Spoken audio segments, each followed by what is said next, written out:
Everybody watching on this one? Okay. Pad 1, ready in 5, 4, 3, 2, 1, launch. There we go. I'm talking high power here. That eye just picked it right up, didn't it? Over the top. And let's have an ejection. There's an ejection. Vent and a drogue chute. Looking good. I'll point to it. Y'all see it? Yep. Okay. Looking good.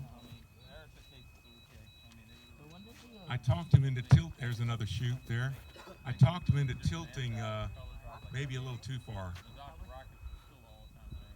But you're not going to have any ditches, I don't think, to cross, so that's good. Look at that nice, gentle descent.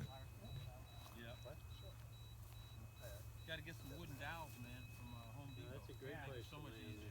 Yeah, very good. Give one for the 29s, one for every casing size. Congratulations on a heads-up flight. That's the first time he's flown that rocket. Good job, Dave. Yeah, great, Dave. All right. Nice fruity chute, right?